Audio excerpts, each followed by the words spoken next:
Andrew Montford's here, though, director of Net Zero Watch. Andrew, very good morning to you. Morning, Mike. Now, I mean, I came across a story this morning. I don't know whether you've seen it. It was on the front page of the newspaper, which I don't normally really have a look at very much. But inside, you've got a fascinating story. Solar panels, which have been installed in places like Manchester City Football Club, Cheltenham Racecourse and David Lloyd gyms, have all come from parts of China where the belief is that the solar panels have been made by forced labour of minorities like the Uyghur Muslims, which, of course, good old Ed Miliband says we're not going to buy. Yeah, this has been a story that's been rumbling on for a number of years. Yeah. The fact that all our solar panels are coming essentially from slave labor in China. I mean, the Chinese have completely cornered the market for solar panels. So, if you're going to be buying a solar panel, the chances are, yes, you are going to be buying something made by slave labor. So there's no escaping it. What comes first, your green credentials or your human rights credentials? And for most of these people, it seems to be their green credentials comes first, and to hell with the Uyghurs.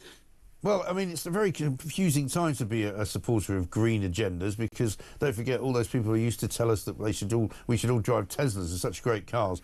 Now that they're worried that Elon Musk has become some kind of fascist, they want to key the cars and burn them. Yeah, it's kind of mad, isn't it? Really, I mean, what's Elon Musk doing to make anybody behave like that? He's trying to cut waste in the public sector. I mean, how this sort of equates to fascism is entirely beyond me. Well, but yeah, I mean, the behaviour of the green activists is absolutely appalling, and they are. If you like, a totalitarian kind of way of thinking, that anybody who does anything they don't like is somehow a legitimate target for physical violence. I mean, it's really revolting. I find the Greens rather sinister. You get these people like Caroline Lucas, who sort of presents this nice old lady image, but the underlying belief system is highly disturbing in my view. Well, this is the woman who says that we shouldn't be flying, but then who takes regular flights to visit her son, who's studying in America, and she uses the justification that, well, he's my son, I don't get to see him very often. Huh? So that's right. All right for you then, Caroline. Yeah, correct. One rule for them, one rule for everybody else. And we at Net Zero Watch, we used to run an annual competition for the Green Hypocrite of the Year. Right. Actors and people like that, and national leaders around the world on private jets, while telling us that we should be flying less and perhaps not leaving our 15-minute cities or whatever. Well, I mean, Miliband does quite well, doesn't he? I mean, I think he's racked up more air miles by a factor of 10 than his predecessor in the last Tory government in less than a year that he's been in. He's racked up something like 70,000 miles on planes, flying mostly to climate change conferences. That's right. I mean, it's the shamelessness is hard to beat, isn't it? But they carry on regardless. And I guess he would probably argue that he has to do this, and he really doesn't want to go.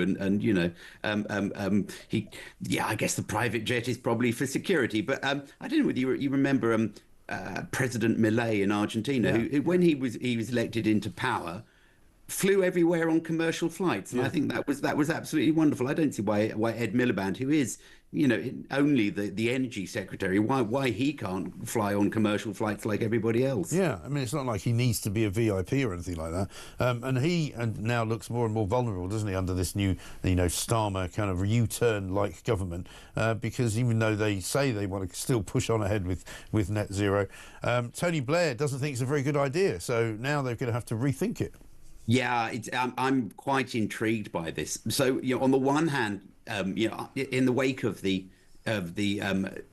local elections, which I guess were a disaster for Labour, really, you have Keir Starmer saying we need to go further and faster, and going, okay, further and faster on net zero, where we're already pretty maxed out already. But does he actually mean that, or does he actually mean something else? In reality, I think Ed Miliband's position must be questionable, because energy prices, if energy prices keep going up as they, I think they're actually going to come down for the next 6 months before they start to go up again.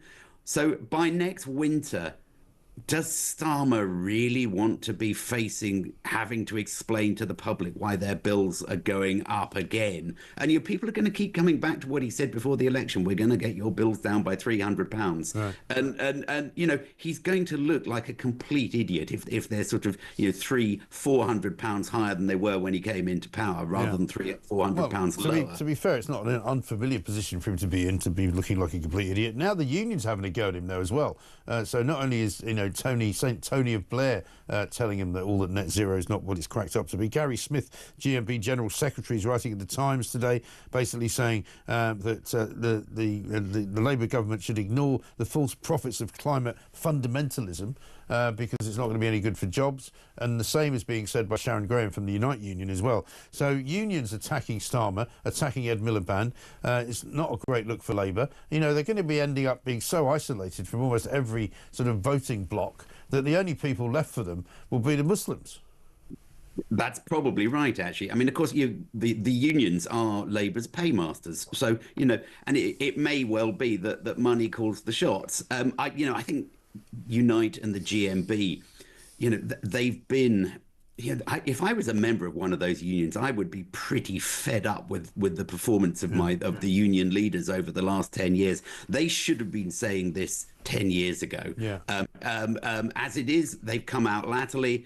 But is that going to be too late for the North Sea? Quite possibly. It's certainly too late, say, for the Grangemouth oil refinery, which stopped operations last week, and all the other jobs that have been lost in manufacturing. So I think that the unions, when this is all over, when we've given up on net zero, people will look back and say the unions played a pretty poor part. But Yes. I guess at least they're doing something now. I think they need to do more, and they need to say it much louder, and they need to put much more. They don't want gentle pressure on Labour. They really need to be going in with both boots and saying, "What are you thinking about?" Exactly. Stop strangling the economy. I mean, even I think it was the Energy Minister of Norway was in town last week telling the British government not to give up on oil, because effectively he said what you want to do is stop producing oil so that you can buy it from us, and then we're bringing it out of the same part of the sea and selling it to you. Yeah, it is absolutely bonkers. I mean, the thing, I guess, that may be sort of exercising the minds of the Norwegians is, they have a lot of interconnections to us. There's a gas pipeline down to us, and there's an electricity interconnector down to us. And if you have an interconnector to somebody who is running their energy system like a madman, which is what we're doing, then it pushes prices up in Norway. And the Norwegian public are pretty fed up with having their gas and electricity prices driven up by idiots in places like the UK and Germany. So I think that may be what the Norwegians are getting at. He's asking us to start behaving rationally again, because, we've had 15, 20 years of being led by people who are just mad, basically. Bonkers. Exactly right. Now, listen, great to talk to you, Andrew. Thank you very much indeed. Andrew Montford, Director of Net Zero Watch. Got a bit of breaking